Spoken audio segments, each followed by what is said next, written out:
is the weekend again, my friends. Thanks for joining us here on the Outdoor Report. Trey Reid with Arkansas Game and Fish. How are you, my friend? I'm good, man. How are you? I'm doing great, man. Got rained out on the 4th of July, but oh boy, did it rain? It stormed on Lake Yeah. Hamilton. I've never seen boats just scatter as quickly as they did. I saw on your Saturday. Instagram, Did you and like it that? looked like a tropical storm. It looked like a moving hurricane through. for a minute. It was unbelievable, but hopefully everyone had a safe holiday. We are back at it. But here's what you may have forgotten after the holiday. We all celebrated July 4th, but I want to talk about July 1st because a lot of change is happening after July 1st for all those anglers out there.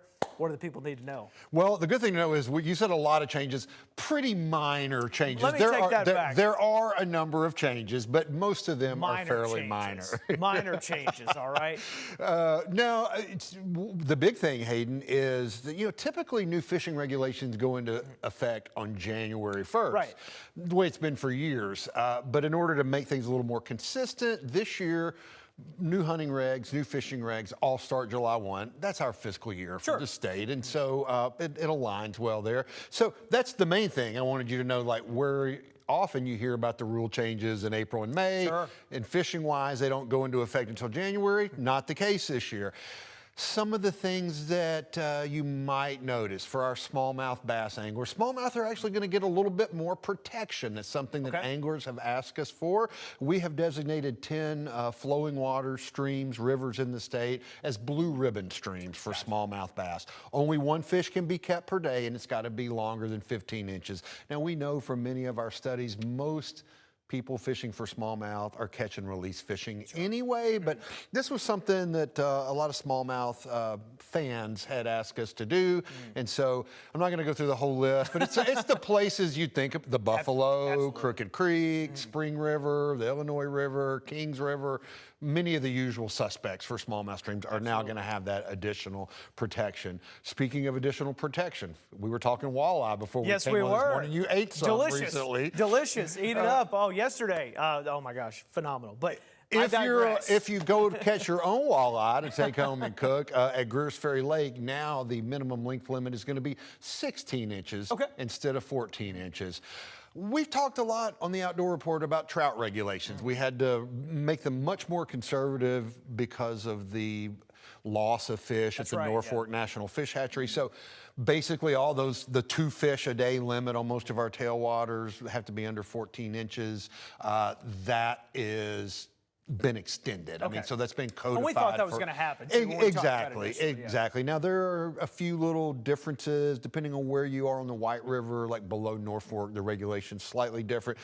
Hey, all that stuff is in our fishing guidebook here, which is probably going to be available next week. We actually did some deliveries, taking those to regional offices, and then our game wardens will take those to retailers and anywhere that sells licenses. But those are some of them. Let's see what else we got. Oh, here's a new one that's really something we haven't talked a lot about.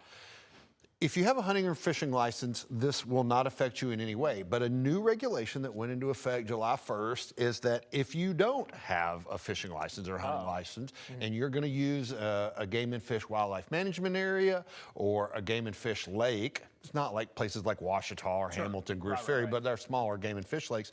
There is now another product. It's basically a conservation license. So it's $10.50, same price as our cheapest hunting and fishing license. That, like, say you're just going to go paddling, but you're not fishing, you will still need this permit to go onto a game and fish lake. Okay, good to know, yeah. And so, look, again, $10.50, it's super cheap.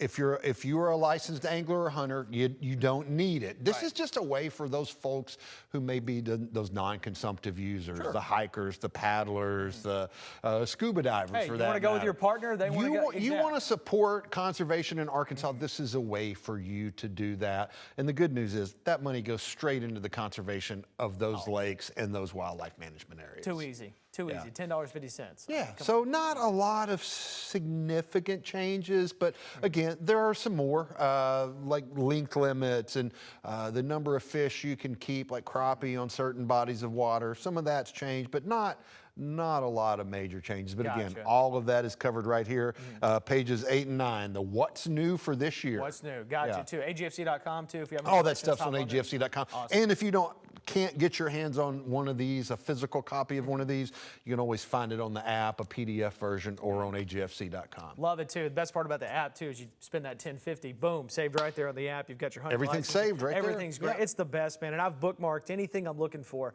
I've always got it bookmarked on my phone to make sure I'm set and I'm good, because we love the outdoors, but I know y'all have your phones on you. We all know you got it. So just heads up, make sure you're good to go and ready post July 1. And it's getting hot out there. Hopefully, unlike the 4th, we don't get a giant, massive thunderstorm ready to start the fishing. good thing, we talked about this, I think, last week or week before. The good thing about some of this rain is some of those streams, That's the good, smallmouth streams we were talking about. I mean, there's going to be a lot more opportunity to float those and do some fishing while you're out there.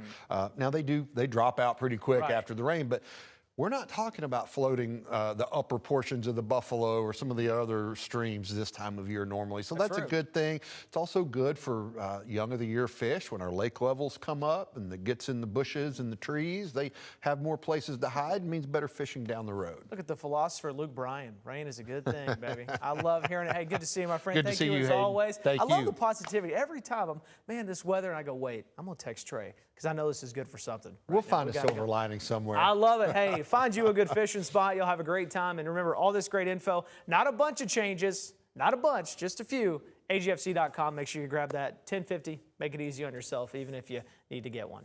Take it easy.